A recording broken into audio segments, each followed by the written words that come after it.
Welcome to the Becoming babyREADY podcast, your podcast for queer family planning. My name is Sam, and throughout this podcast, you'll hear me have conversations with professionals who work alongside people who want to start and grow their families, as well as parents of intentionally created families. Everyone I speak to identifies as being part of the 2S LGBTQIA+ community. This is your opportunity to learn answers to questions you didn't even know you had. Everyone who wants to have a family created by their own DNA using their own body parts assumes from the beginning that it's not going to be a challenge. Queer individuals know they're going to need some fertility support by someone else, an outside resource, but that doesn't mean that they think it's going to be difficult. Today, Katherine Kent and I have the opportunity to talk about the emotional highs and lows of fertility challenges and watching your spouse not struggle the same way you did and how you navigate all of those emotions. Welcome, everyone. I'm excited today to be chatting with Katherine. And I want to say, welcome, Katherine. Please tell everybody about who you are and the members of your family. Yeah, well, thank you so much for having me. So I am a proud member of a two-mom family. I've been with my wife, Leah, for 12 years. We've been married actually just 2 days ago was our 7th wedding anniversary. Nice. And we have an almost 5-year-old daughter named Riley, who is amazing. And the season of parenting we're in right now is an incredibly interesting one. Her free will, right, is something fierce. When I am not doing my 9 to 5, I work for a national workforce development organization. Been there for about 7.5 years. Super passionate about the work that I do. Our goal is to connect young adults between 18 to 29 with family sustaining wages and career pathways. And so I love what I do. I supervise an amazing team, and have really grown into things over the last, several years. And then when I am not doing all of that, it's keeping things running. It's keeping the trains running, the laundry done, all the things. But I also really love good podcasts. I love cozy mysteries, and I'm super crafty. So case in point, we're getting ready for Riley's 5th birthday party this weekend, and our theme is princesses and villains. And we've just kind of been going to town. So I've been doing a bunch of crafty things, and I love that. Well, as stepmom to an 18-year-old Riley, I think that's a great name, if that's anything I can say. Love it. Yes. I know Riley had asked us at one point of like, why did you name me Riley? It's like, well, we liked it. But we didn't choose a name before she was born. I had kind of said right along of like, I can't name somebody if I haven't met them before. Right. So we had a short list, and then when we met her, we kind of made that final decision. And so she's Riley Michelle, and Michelle for one of my wife's aunts who she is really, really close with. She actually officiated our wedding. Wow. So very special person to us. And I didn't anticipate saying Riley Michelle as often as I do, but boy, did she get the middle name. It's true. That's the thing parents need to think about, that there needs to be a flow to the first and middle name, because when they are in trouble, it needs to roll off your tongue. As much as we hope we'll never use it, we will. My mom's advice that she gives to people, baby showers and whatnot, she says, go stand outside and yell the name and see how it goes. So, that's a great idea. For sure. Great idea. Yep.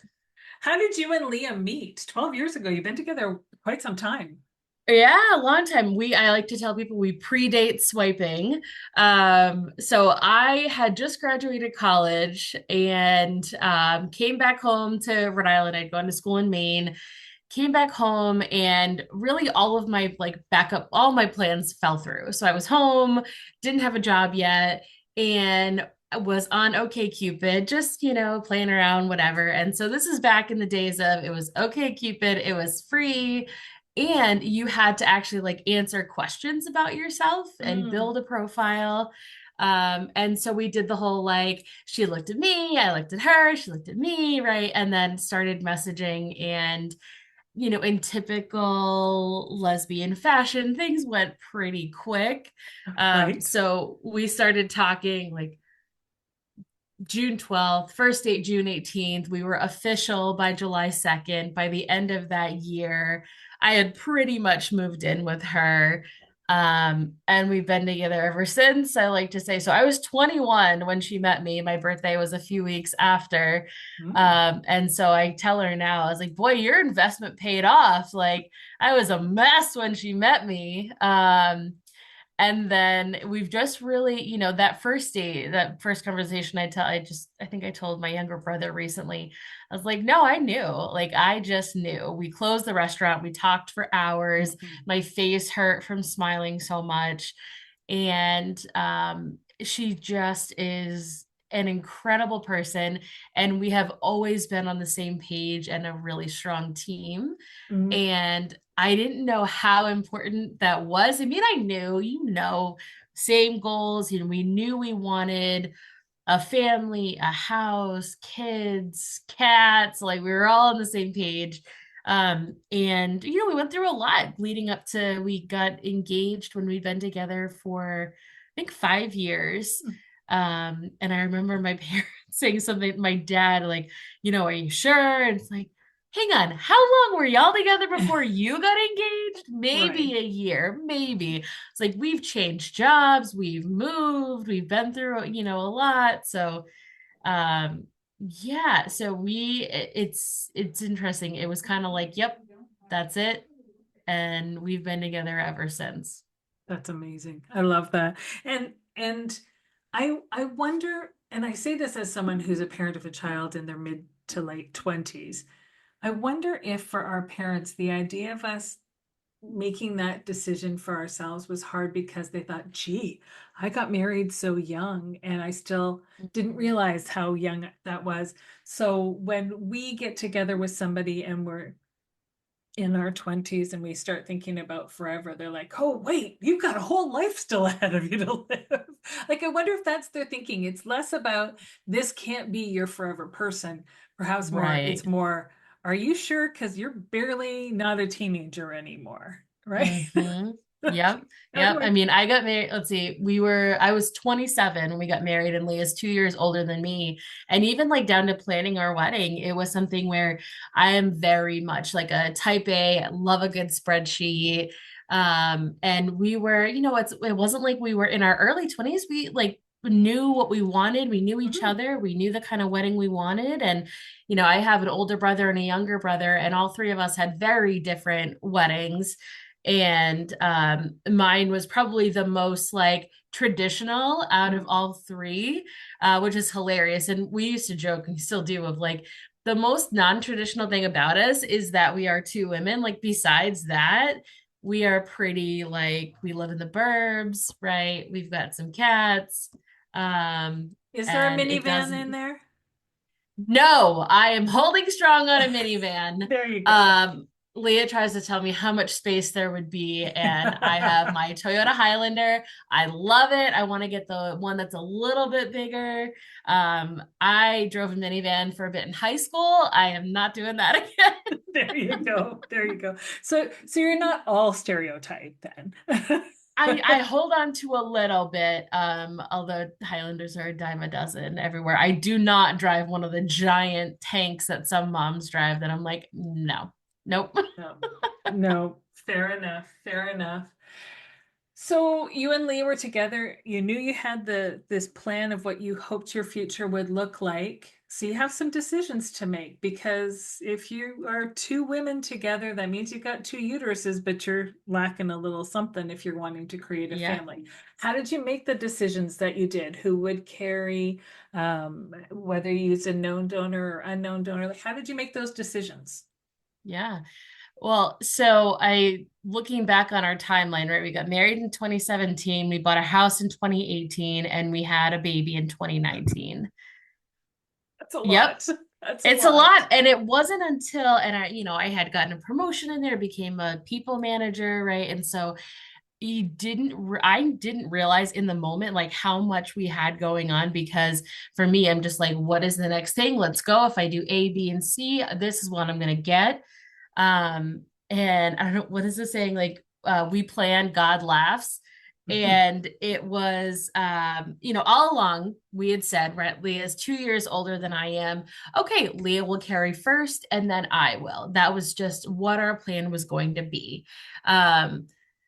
So we made the decision to actually, we started off by going to a couple like in-person seminars in Boston. There was one at Boston Public Library, and then we had to go to like an orientation at this clinic in Boston where we would ultimately work with them through their alternative insemination program that was really meant for folks who are just like very straightforward, no frills, like no medication, no monitoring really.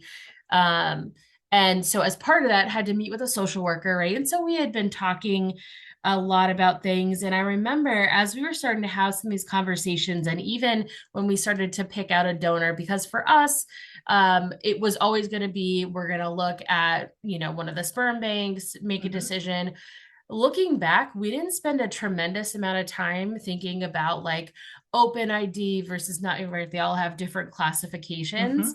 Um, because honestly at that point in time, and this is still somewhat how I feel, like it's a means to an end, and I know, and I've like dipped my toe into the donor conceived person world a little bit, but frankly as someone who started to really struggle with the idea of becoming a mom but not by carrying, I was starting to really have some insecurities that were bubbling right as we were having conversations. I remember the social worker asking at one point of like, well, have you guys talked about, why? And I said, well, in terms of Leah carrying first, I said, oh, well, she's 2 years older. So like, that's what we're going to do. And she's like, well, like that doesn't have to be the entire story. Right. And at the time I was like, yeah, yeah, yeah. Okay. We're on a mission, like out of my way. We're on a mission. Right. Um, and so, as we were looking for a donor, we wanted a donor that looked a little bit like both of us.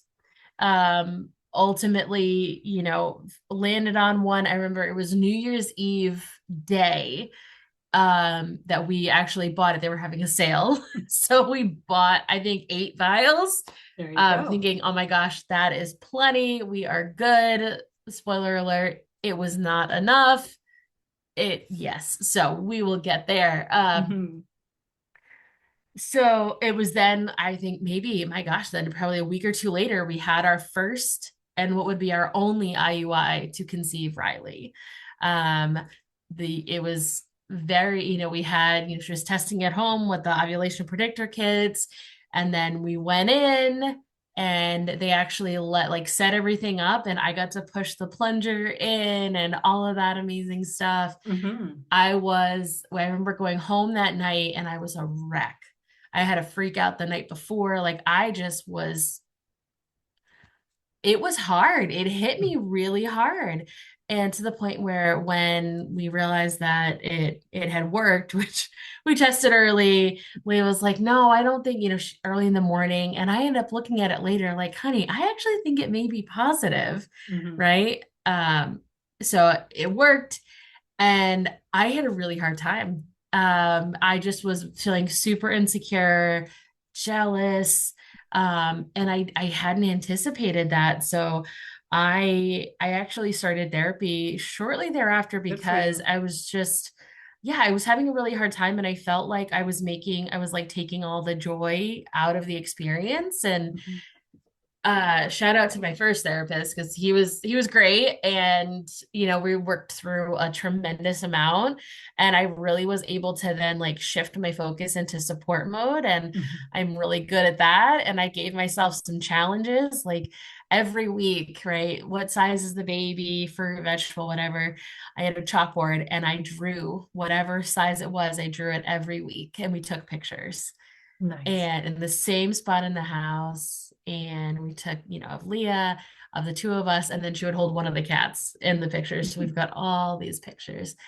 But I found different ways to like begin to find my role and voice, because the other thing about being a two mom family is um you've got one person carrying, the other person really, like, I felt pretty invisible for a lot of it. There were some providers that were fantastic. We were at a really queer friendly place for our care, but then you'd go to a hospital and we were there for an ultrasound, and instead of leading with like, oh, who's here supporting you today? It was like, oh, are you guys sisters, friends, cousin, what is it? And it's like, all Mm-hmm. right. So I gave a lot of feedback to a lot Good. of different professionals. I got real sassy at one point. I started wearing different shirts. So I had one that said, no bump, still pumped, hashtag my wife is pregnant. Um, I wore Love that that. when she gave birth, and then I changed to wife, wife, baby. We had those shirts. But the idea of like navigating a system that isn't designed for you, Mm-hmm.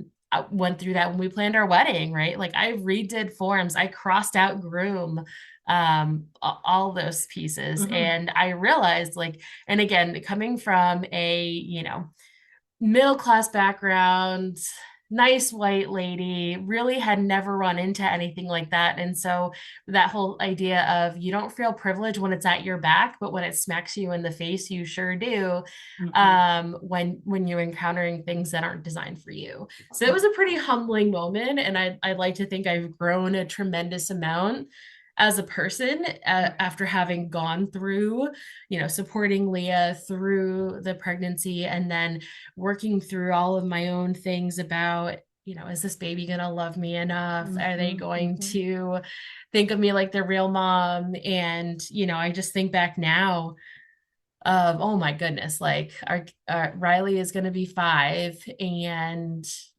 it's been just incredible to see what our bond has been like, and it's never been an issue. And I just wish I could go back in time and tell myself like, it's going to be okay, I promise. I know you want to punch me in the face for saying that right now, Right. but I promise you that kid's going to love you, she's going to come wake you up, she's going to want you. And it's incredible. It is absolutely Mhm. incredible.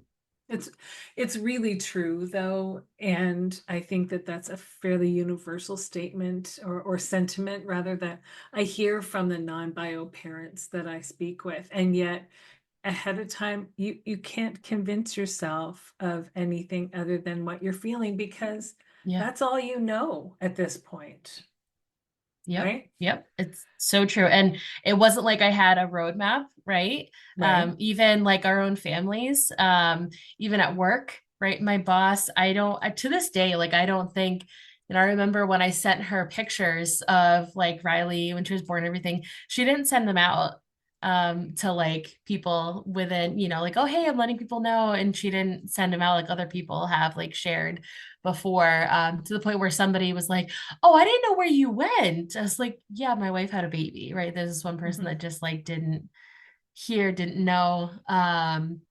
So it's that whole thing of, it's similar to like coming out, right? If Mhm. Riley and I are out and about, do you want to choose to say like, oh, my wife, right? Mhm. Um, so it's, yeah, Yeah. it's different.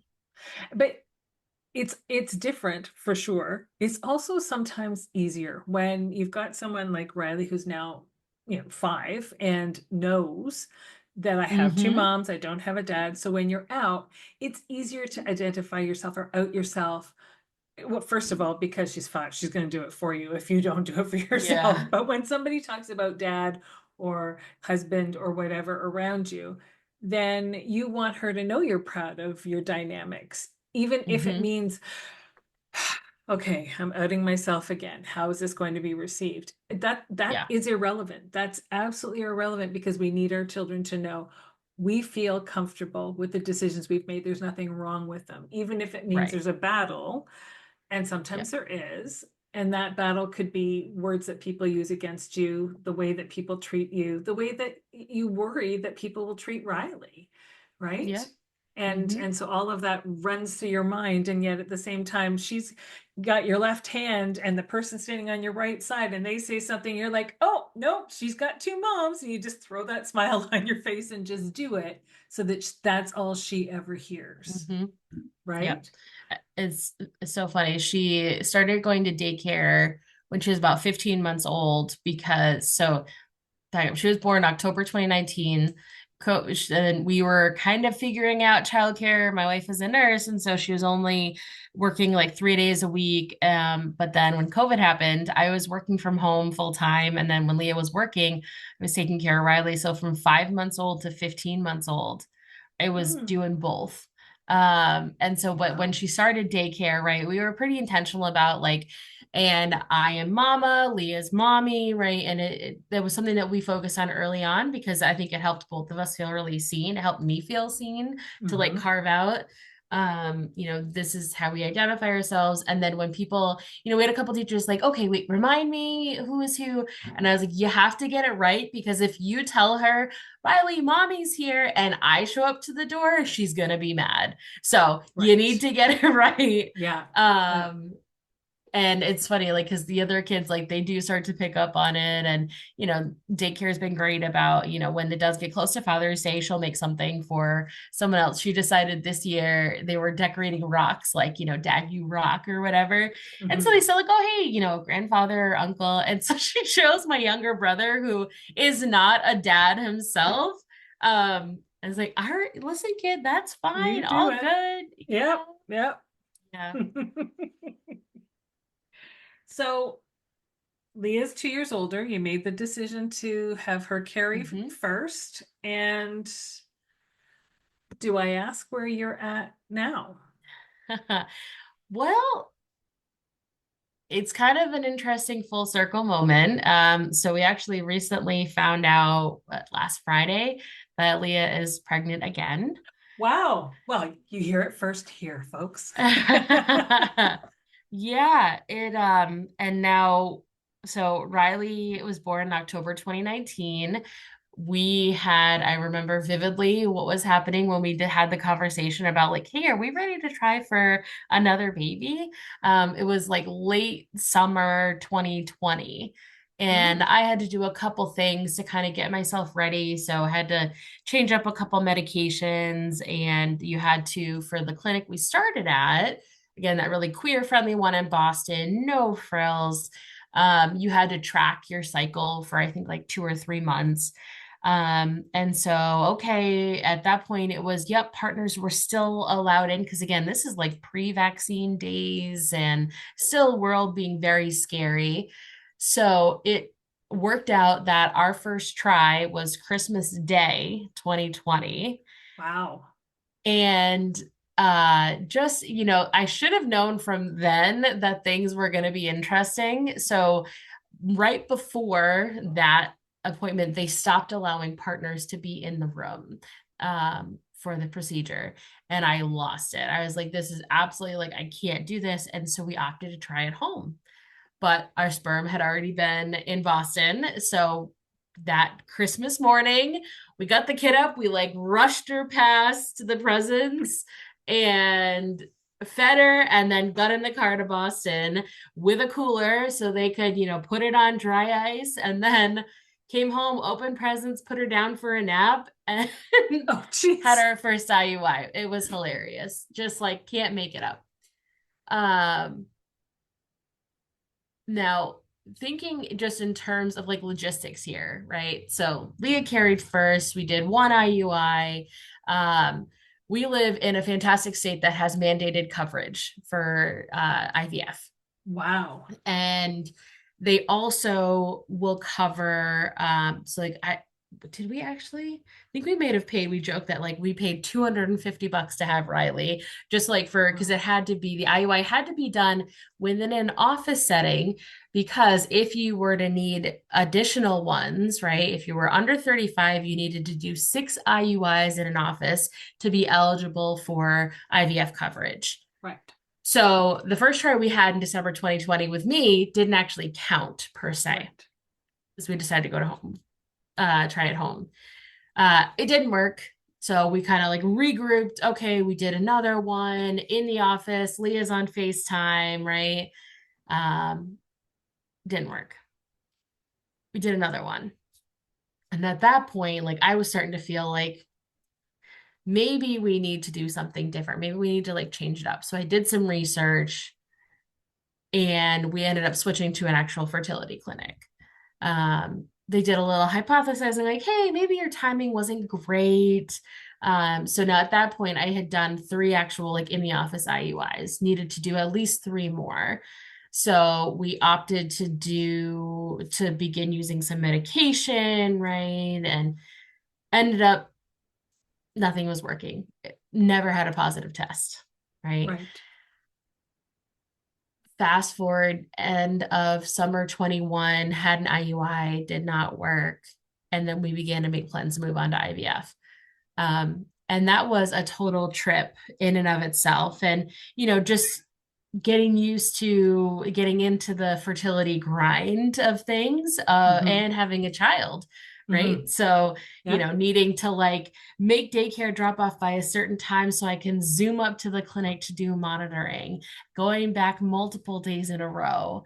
And it only got harder from there. Mm-hmm. Mm-hmm. Um, so we did our first round of IVF in fall 21. I remember that I woke up and I was crying because I just was super anxious, going under. They told me that I'd only gotten four eggs. They could only get to one ovary safely. And I just was like, all this work for, not much. And we did a fresh transfer and I ended up having a chemical pregnancy. Oh.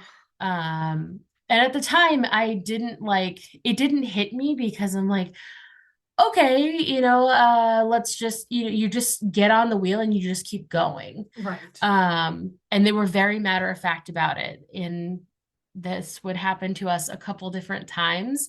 And we had been made to like go continue to see what would happen for a few days.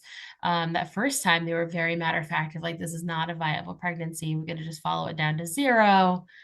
Um, and so it was a rough time. Mm-hmm. We ended up staying at that clinic, doing two rounds of IVF there. Again, another transfer, nothing to freeze. Like things looked good. And the provider, I'll never forget, we had a regroup. She's like, you're getting discouraged. You need to take a couple months off, lose some weight, and like we'll try again. And I was like, I'm not gonna accept that as an answer. Like I had no other information just about like what could be going on. She was, we Mm-hmm. think it's an intrinsic egg quality issue. At the time, I was 31, 30, 31. Mm-hmm. And I was like, I can't believe this. So did a little more research. We switched clinics. Good for you. Found and I was so glad that we did because we found an amazing provider. Um, she is she's big on Instagram. She's got a TikTok too, Dr. Jessica Reineck. She is Mm-hmm. amazing. And I felt so seen and heard with her when we had our first consult. And she was super optimistic, right? Had some other things we were going to try. Um, and that kind of began our journey at another clinic. And it really was more of the same. I respond super well to the medications. I get a decent amount of eggs. They're mature, they fertilize, and then something happens and they just stop. So we had done more, a day five transfer, again, didn't work. We had tried to do a freeze all. She's like, let's try, and we changed up even the sperm. We chose a different donor for one cycle. I had the best numbers I'd ever had. And I'll never forget that she called me because again, we were doing a freeze all. We weren't going to do a transfer. She's like, your estrogen was too high anyway. Leah had just left for work. She was on an 11 to 11. It was Labor Day of, I think, 22. And our deck was all torn up. So we couldn't go out the door the way we normally do. I was getting Riley together. We're going to go to my parents for the day to hang out. And I locked us out of the house. My keys were in the house. And I was like, oh no. So Leah was already on her way to Boston. I called, didn't have a key outside, called my dad. He came up to get it. But as we're waiting, we're out on the playground. We've got a little swing set in the backyard, and my phone rings. And it was Dr. Reineck, and she's, I don't have good news. And I said, of course you don't. Told me that nothing had made it. We had looked all along, and I had nothing to freeze, nothing to biopsy. As soon as I hung up the phone, it started raining. Yeah. Wow. Yep. And then I had this little tiny human looking at me, right? And it's like, what are you gonna do? You're gonna fall apart. And now I don't know if you ever watched the show Daniel Tiger. No, I think he's after my kids kind of things. Yeah. Yeah. It is an amazing show. Very much like built off of Fred Rogers and his characters and teachings and whatnot. But they have these little songs that help the kids, right? And so she started, I don't know, she was using a Daniel Tiger little like coloring book, starts singing to herself, when something seems bad, turn it around, find something good. And I just about burst into tears as she's like singing this to me as I'm just like ready to fall apart. And that was really hard. We had a regroup with Dr. Reineck, and then we threw the kitchen sink at it. I was on a human growth hormone. I like everything. I did acupuncture, all of the things for another round. And again, same result. Hold on for just a moment. We'll be right back. You know about babyREADY because you're listening to this podcast, so you know that we are all about queer family planning and helping you have the family of your dreams.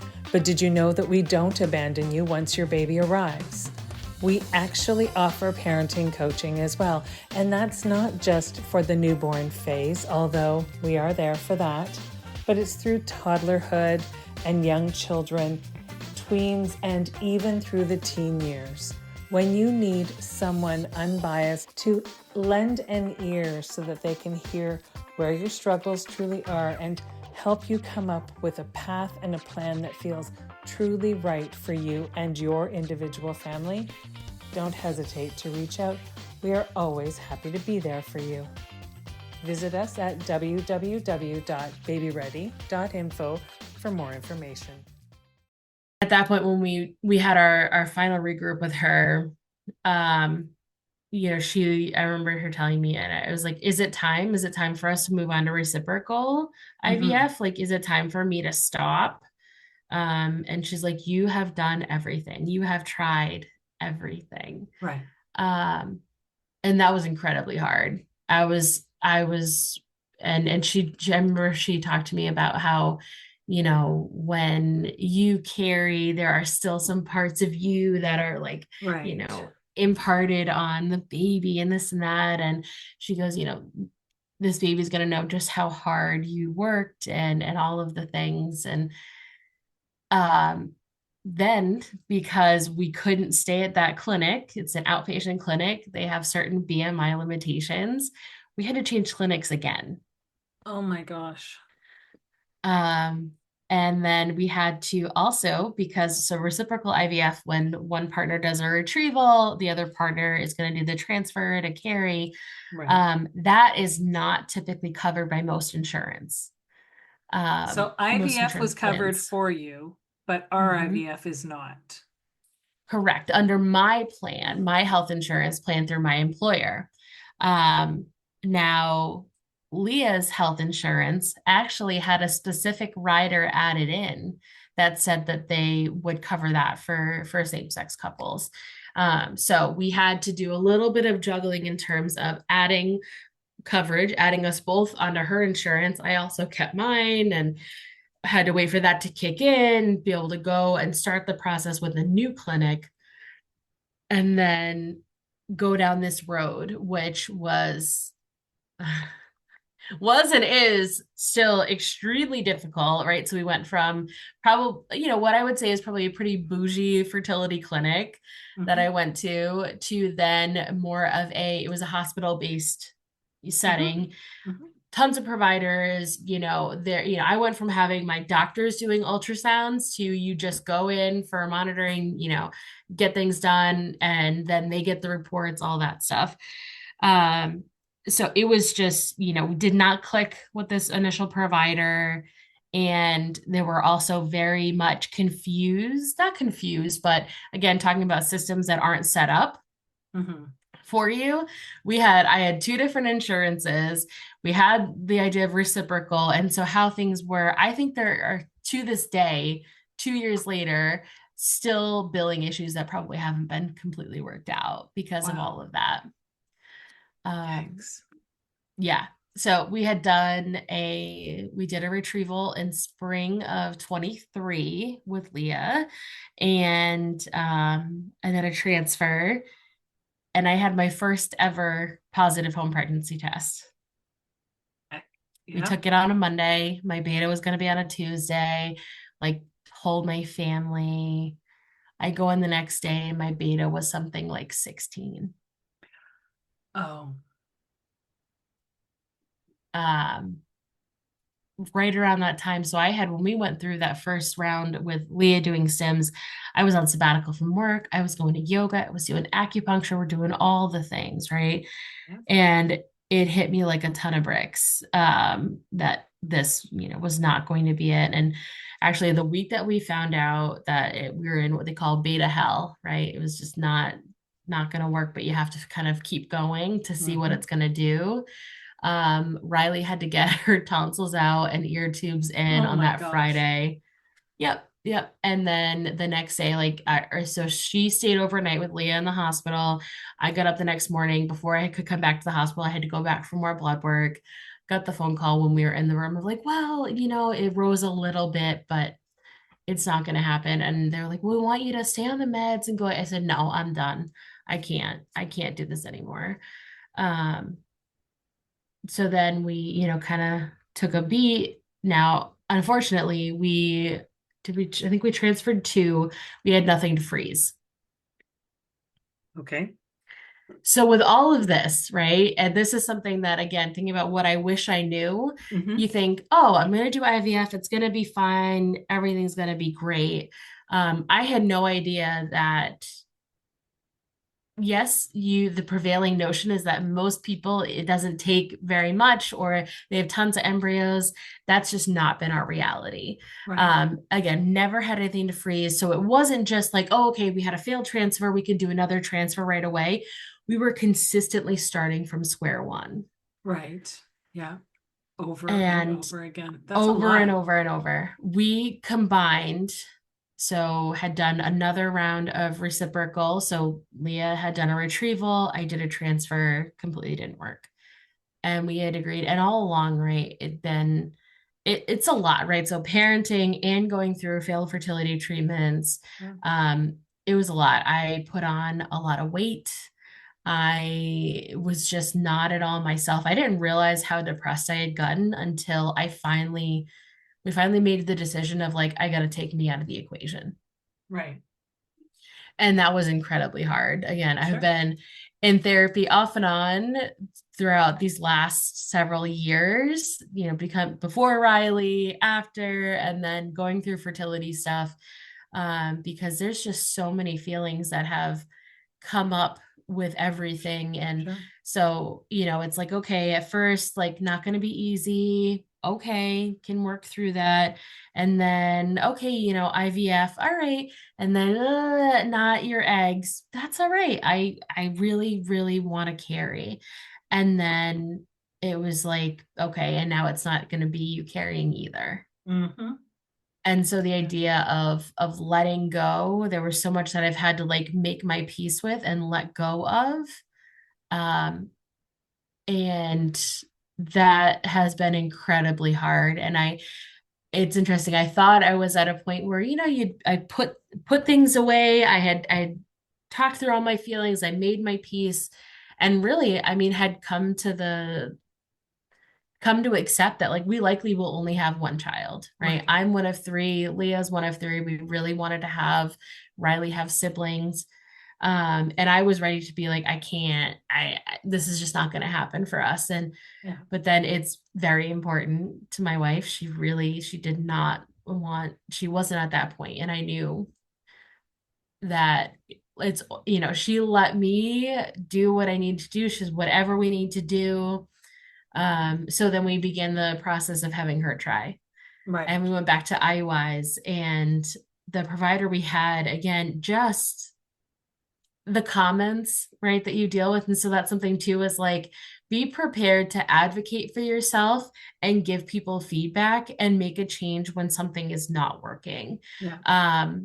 Comments like, well, I wouldn't be excited to do IVF with you again because Leah's first round didn't, go super well. And then, well, do you have a 25-year-old friend that you could use their eggs? Like, haha. She goes, you want my opinion? Use donor eggs. Wow. So really just, and so I, at multiple points in time, I've spoken to supervisors, I have provided feedback about our experience, Yeah. and then we ultimately changed providers because of our experience. And what's tricky about where we were is that you could have any one provider when you're in there for a procedure. Right. So we did a couple IUIs in the fall of 23, and then we had to take a bit of a break doing some thyroid med adjustments for Leah, and then finally getting in with a new provider. And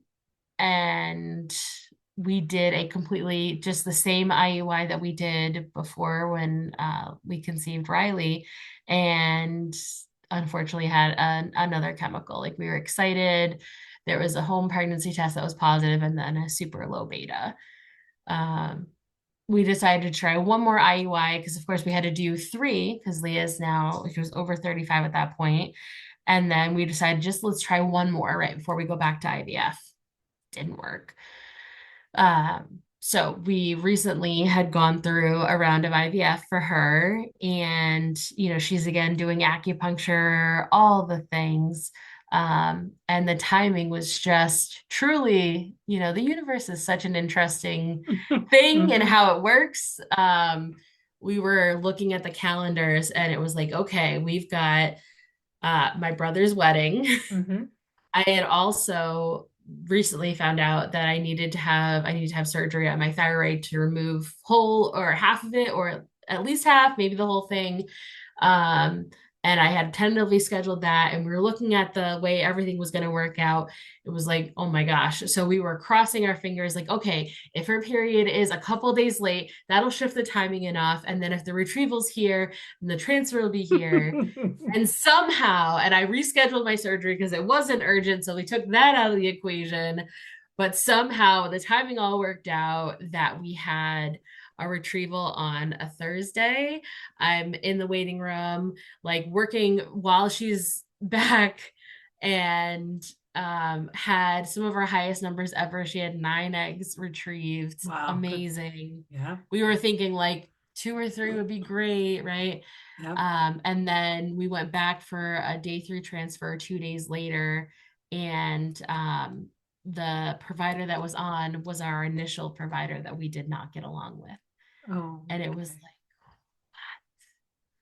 and it was more of the same, like no bedside manner, came in and was like, kind of just like handed over the picture of the embryo we're going to use.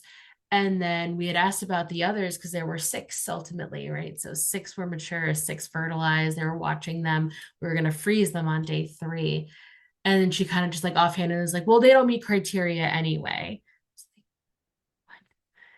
So what should have been a really great, really happy time, Yeah. we were both incredibly discouraged and kind of like, here we go again. We've got nothing frozen, so we're gonna have to do this all over again. We joked, right? So all along we've worn different shirts, right? I've bought some, I've made some. And for this most recent transfer, I had made some new Halloween shirts for us that said, just a bunch of hocus pocus. We ended up wearing those on the day because it was like, like all of this is it's What just a it bunch of feels hocus like. pocus. Yeah. It does, right? It's what's real? What does it mean? Who knows? Um, And as I shared, we found out that, and Leah was having symptoms. She was nauseous, coffee aversion, all the things that she had had prior when she carried Riley. And, found out we took a test at home that was positive. Initial blood work was like double what it needed to be. And then we ended up going back a few days later again, over where it needed to be, and just had more done today. And so now we're done until we go back for an ultrasound in a couple weeks. And it's incredible, but it also, like, yesterday, was it yesterday, the day before, Tuesday, it hit me really hard, right? So Leah, we were in Home Depot. She got the phone call, right? And it was hey, it was the person who had, one of the nurses that talked to her when she was having that chemical back in June. She's like, oh, it was such a nice, like, full circle moment. I'm like, love that for you. And we got home and I fell apart. Like, I never got that call. All I got was, I'm so sorry, not viable, nothing frozen, right? And thinking back to, right, we're a team, we're on the same page, and Leah has been so incredibly supportive. Because I mean, these are big, raw, ugly emotions, Sure. ugly feelings, thoughts, right? Jealousy and feeling left out and all of the above. Um, so crying, had just like that ugly sobbing cry, and just having this feeling of like everything I went through was for nothing. Yeah. Yeah. And she's like, it wasn't. And I'm like, yeah, but that's what, like, people are gonna see. All of a sudden it's like we, obviously didn't want to have this large of a gap in between kids. And think about, we've gotten lapped by so many people. We had a couple that we were friends with. They got married a month before we did. We had our first kids within 2 days of each other. Wow. They have 3 kids now. Right. Um, and thinking again about like the lessons of this is, when you compare yourself to other people, it's a losing battle, but you're going to do it anyway. Um, not people not knowing what to say when things go on, and just realizing that, like, the journey, it could be quick. Like, our first, we had no idea how lucky we were that Right. first go around. Yep. But it also can take a really long time. And again, I had made my peace with that. We were going to have one child and that was it. Um, I recognize that, like, having 2 uteruses, like, is a tremendous privilege, right? I know other people in the infertility community who don't have that option. Right. And uh, realizing that, I'm a different person than I was when we had Riley. I am far more secure in who I am as a mom and a parent. Um, and Leah's asked me, like, are you okay? And I was like, I'm okay, right? I'm getting there. I think it's going to continue to be hard. And she said, it's never not going to be hard, right?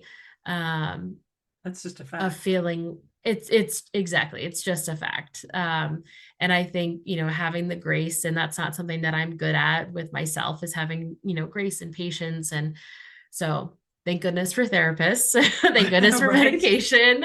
Right. Um, because I am really excited to see Riley become a sister, and to see our family grow.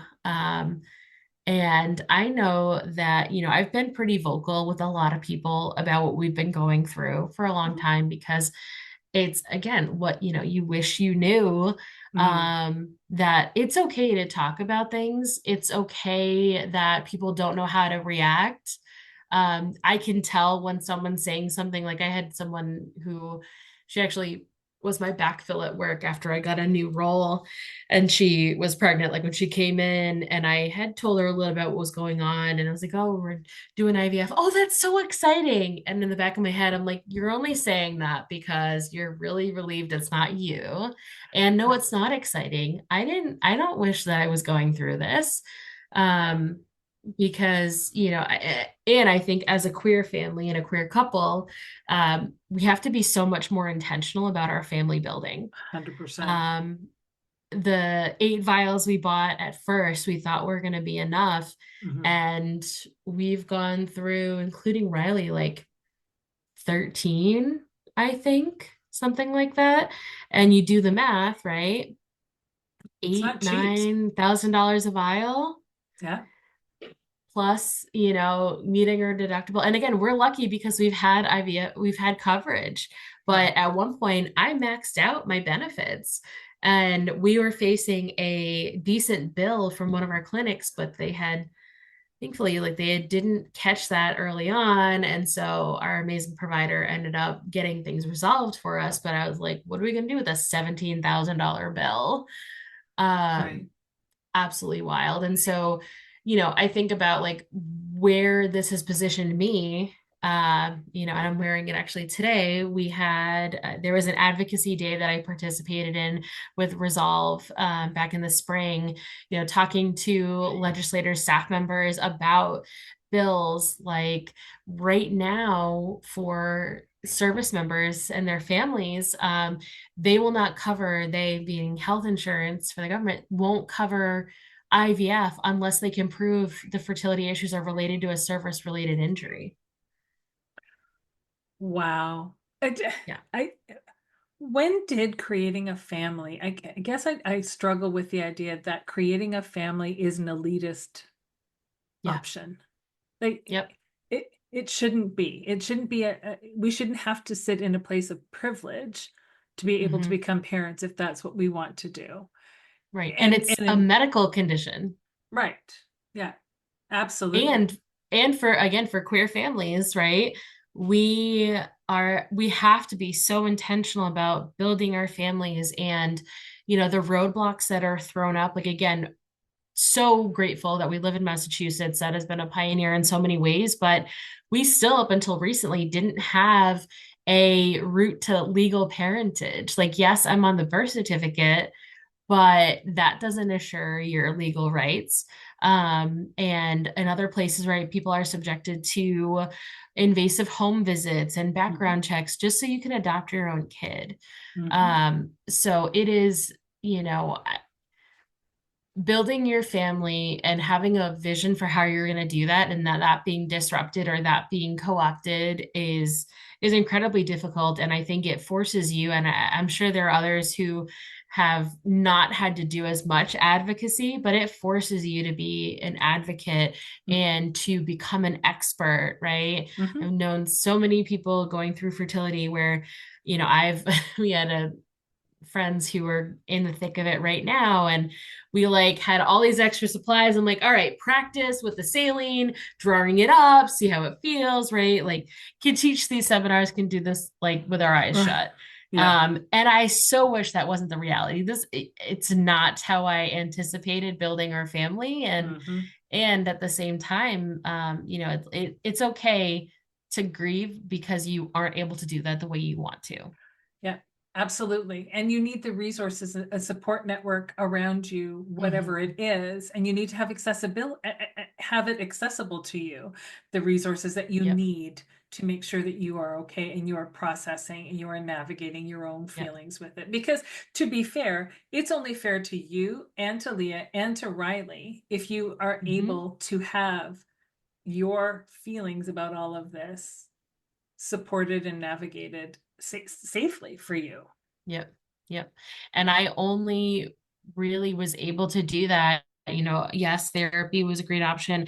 I created another Instagram that I didn't really share with anybody for a long, long, long time, where I was connected with other people and, have made certain connections with folks with very similar stories. And, again, you like find people that you're following and then like, oh, they get pregnant, right? So then you find another group and then you figure out who like the long haulers are and then you become one. And, Mhm. um, but still, and there's, a space where for me, right, I have a child I didn't carry, right? So I didn't really meet a strict definition of primary infertility or secondary. I was in this weird, squishy middle. Mhm. And I know there've been folks made offhanded comments of like, oh, like you really want to be pregnant? I'm like, yes, I really Actually, do. I do. Like, typically, right, and or some most of the times I would say our like stereotypical idea is that there's one person who wants to carry, the other one doesn't. Right. In our case, we both very much wanted to, and Mhm. um, and Leah has continued to reiterate to me, she goes, you know how much I wanted this for you. And Mhm. I absolutely do. But it's something that, again, I don't think is ever going to completely go away for me. And hey, our story is likely not over. Who knows what could happen? But I think realizing if again, going back, it's like, more support earlier, reaching out, finding some sense of community because not only was like parenting really isolating and COVID really isolating, Oh yeah. but then, going through this and people that you were really close with just having, getting pregnant really easily. And then you're like, I can't, it hurts to talk to you. It hurts to go to this party. It hurts to do this. Yeah. Um, just, I have so much more empathy. And we also joke that our trauma has made us funnier. There you go. Just, it's however you make it through. Um, because it is a wild ride. There are so many ups and downs. Um, and there's so many different points at which you have the choices to make. And, for the most part, it was one foot in front of the other. You're just Yep. trying to get through. Mhm. And people would talk to me of like, oh my gosh, I can't believe we went through a combined 8 retrievals, 7 transfers, and like 12 IUIs, I think, to get to baby number two. And I think that we haven't talked about, but is also a factor in all of this. When you're taking the medications and you're doing the hormone work and everything else, that takes its own toll on yourself, on your Mm-hmm. psyche, on your physical body, on Yep. everything, and the dynamics of your relationship, because all of a sudden your hormones are triggered artificially and chemically, and so Mm-hmm. it's all encompassing. Like I think that Mm-hmm. that's the thing, that someone who has not been part of, even many people who simply use IUI, and I don't mean simply in Mm-hmm. terms Right, of, right. but who don't have to do the route of IVF. Many people who use IUI don't even do a trigger shot, so they Yep. don't use any chemicals to help augment the process. So they don't experience this. But anyone going through IVF or RIVF knows that there's an awful lot that you have to take and do and Yep. expose yourself to that can be really challenging. Yeah. And again, it's not until you stop, until you're out of it. And I had caught up with a coworker, I think last summer, summer before, and I just, no, last summer, told her like everything. And she's like, that's a lot. Most Mm-hmm. people couldn't handle that. And I said, if I knew that if I did 3 more rounds and I was going to get pregnant, I would do it. No problem. Like that was the easy part. The shots and everything else, that's the easy part. It's all the mental stuff. But then I didn't realize too, like once we made the decision to stop, I had like, okay, I went to my doctor. I was like, we got to change up some medications. I wanted to get on like a GLP-1. Oh, and she's like, oh, supply chain issues, da da da. I was like, I need to reclaim my body, right? I don't recognize myself anymore. And I didn't realize how depressed I had gotten, right? When Yeah. I had made the decision to stop using my eggs, like between like no, it was like right around Thanksgiving through when we finally got in for a consult in January at the new clinic, like I was like comfort eating. I just like, I did not care anymore. It was like, this body can't do what it's supposed to do. Like, Right. why should I give a crap about it? And so, now I've been on a medication for a few months now, and I'm like, it's just night and day. And so there's part of me of, again, of like just thinking about things that I've made my peace with, and trying to get myself into the place where I can be like a great mom and be a sustainable Hmm. parent and Yeah, and teammate and all of that, because it is not for the weak. Like, parenting is it's rough, and then hard. you add in the stress, and that you can't like tell this tiny human about of, do you know why I'm so like annoyed right now? It's because my hormones are jacked up. And like, I had realized that I had been going through some type of treatment for the majority of Riley's life. And I was like, I don't even Yeah, know what it's like to parent and not be going through some type of treatment, right? sure. So that's been wild to Yeah, experience and realize. yeah. And then need to then tell yourself, okay, it's time to slow down and just focus on Hmm. being the parent that Riley needs me to be.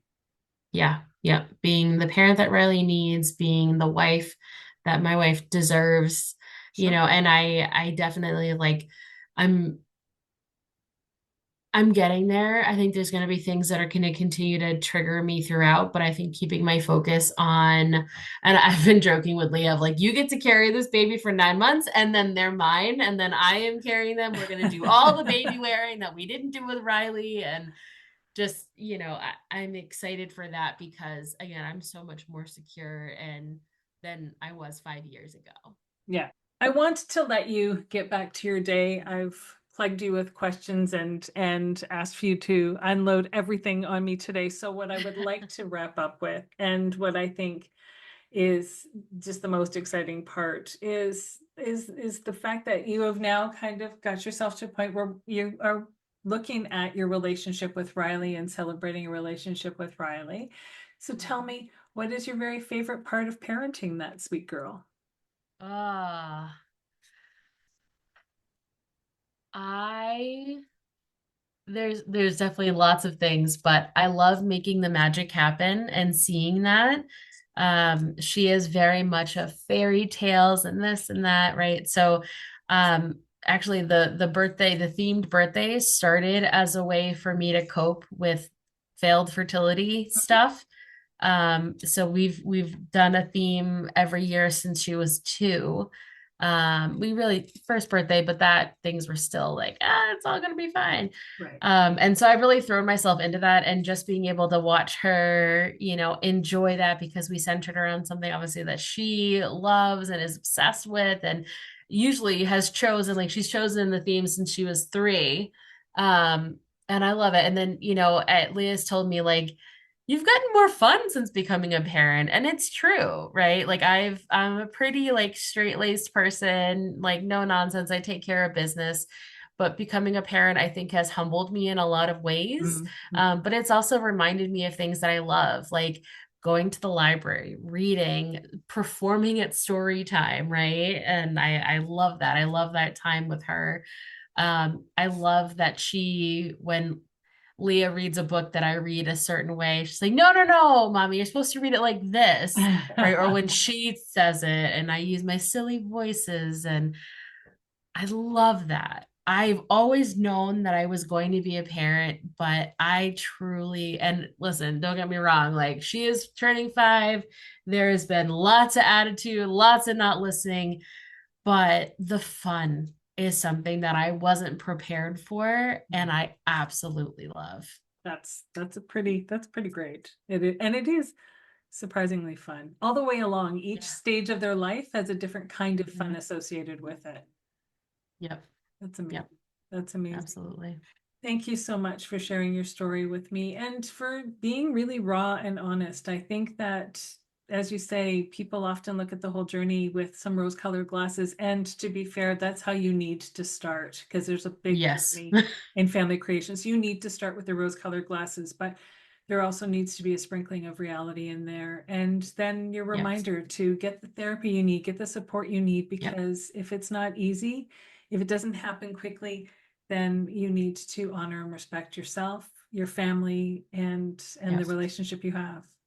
Yep. And knowledge is power, Sure. and you are your best advocate. I have told lots of people of, listen, go get the testing done, just know where you stand, understand, what the options are, understand your coverage, the limitations, and advocate where you can, right? I was able to really push my employer, and so now they've expanded coverage so that reciprocal is covered, and they've removed lifetime limitations.